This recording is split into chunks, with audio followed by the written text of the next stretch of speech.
क्यों दिया माँ पार्वती ने पुत्र कार्तिकेय को श्राप। कार्तिकेय को हमेशा एक बालक के रूप में ही दर्शाया जाता है।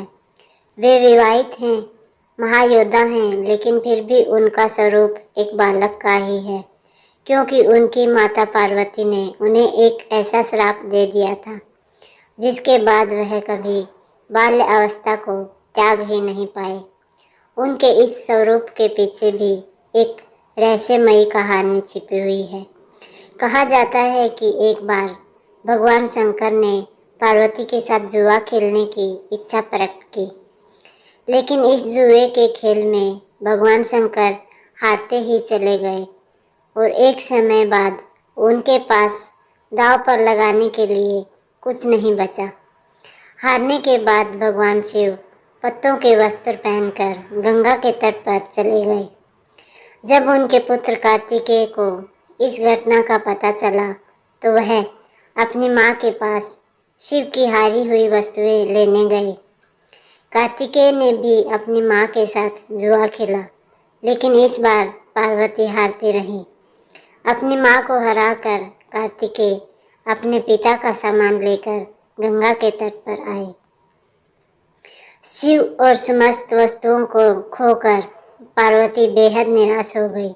उन्होंने अपने दुख का कारण अपने पुत्र गणेश को बताया और वे अपनी माँ की समस्या का समाधान करने के लिए स्वयं अपने पिता शिव के पास जुआ खेलने पहुँचे। जुए के खेल में अपने पिता को हराया और सारी वस्तुओं के साथ अपनी माँ के पास आ गए। उन्हें देखकर पार्वती बोली कि उन्हें अपने पिता को भी साथ लाना चाहिए था। गणेश जी फिर से अपने पिता की खोज के लिए निकल गए। उन्हें हरिद्वार जाकर शिव के दर्शन हुए।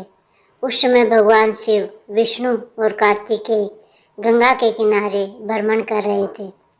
भोलेनाथ ने कहा कि अगर पार्वती फिर से एक बार उनके साथ जुआ खेलती हैं तो वे वापस चलने के लिए तैयार हैं। भोलेनाथ के कहने पर विष्णु पासे के रूप में जुए के खेल में शामिल हो गए। गणेश जी ने आश्वासन दिया कि पार्वती उनके साथ अवश्य खेलेंगी। जब गणेश अपने पिता को लेकर पार्वती के पास पहुँचे और उन्हें फिर से एक बार जुआ खेलने के लिए कहा तो माँ पार्वती हंसने लगी। उन्होंने शिव से कहा कि उनके पास ऐसा कुछ भी नहीं है जिसे दांव पर लगाया जाए। इतने में वहाँ नारद जी आ गए। उन्होंने अपनी वीणा और अन्य सामग्री भगवान शिव को दे दी ताकि वे जुआ खेल सकें। जुए का खेल आरंभ हुआ और पार्वती लगातार हारने लगी।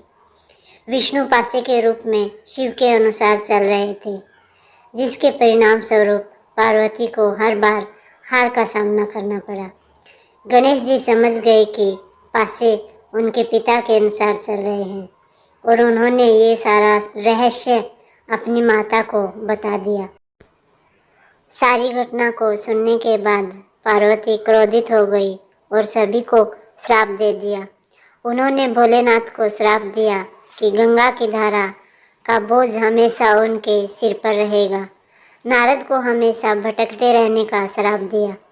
भगवान विष्णु को यह श्राप दिया कि रावण उनका सबसे बड़ा और ताकतवर शत्रु होगा और साथ ही अपने पुत्र कार्तिकेय को यह श्राप दिया कि वह हमेशा बाल स्वरूप में ही रहेंगे।